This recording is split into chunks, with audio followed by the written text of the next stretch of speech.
ఏంటి రమ్మన్నావు కూర్చోకుండా ఏంటి ఏం చేస్తావు? సార్ రికార్డ్స్, గ్రాసులు, షేర్లు, అసలు ట్విట్టర్ మొత్తం షేక్ సార్, ఇన్స్టాగ్రామ్, ఫేస్బుక్.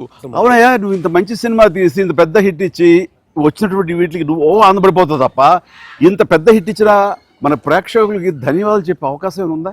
నీలో నువ్వు కూర్చుని హీ అంట పెట్టి రా.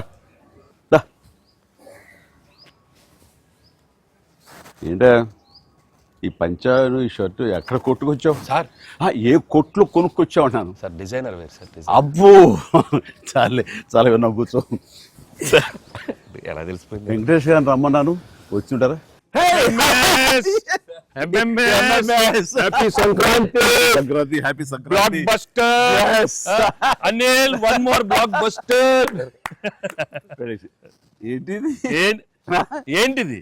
నువ్వేంటంట? ఓహో. సో అన్ని వర్గాల వాళ్ళని ఇది ఆకట్టుకుంటుంది. ఆ రకంగా ఇది వాళ్ళది, వీళ్ళది, చిన్నది, పెద్దోళ్ళది, ఆడ, మగ, ఏజ్ గ్రూప్ ఏవి లేకుండా అయిపోతుంది. అంటే నేను ఒక మీమ్ చూశాను సార్. ఒక ఆవిడ మంచి చలిలో ఒక పెద్ద ఆవిడ వచ్చి టికెట్ కౌంటర్ దగ్గర నుంచోనింది, చిన్న స్వెటర్ వేసుకుని అలా వచ్చి నుంచుంటే ఎవరో ఒక మైక్ పట్టుకుని అడిగారు, ఏమ్మా సినిమా ఎలా ఉండబోతుంది అని అడిగారు. ఎంత చలిలో నేను బయటకు వచ్చానంటే ఈ సినిమా ఎలా ఉండబోతుంది నీకు తెలియట్లేదా అంది ఆవిడ. అంటే అంత యాటిట్యూడ్తో చెప్పింది. సో అంతేకాదు సార్, అంటే మొత్తం సినిమా మీ ఫ్యాన్స్ ఎప్పటి నుంచి మిమ్మల్ని ఎలా చూడాలనుకున్నా మొత్తం అందరు ఎక్కడోళ్ళు అక్కడ అంటే ఆల్ ఏజ్ గ్రూప్స్ కదిలారు. అలాగే వెంకీ గారిని అభిమానించే అభిమానులు.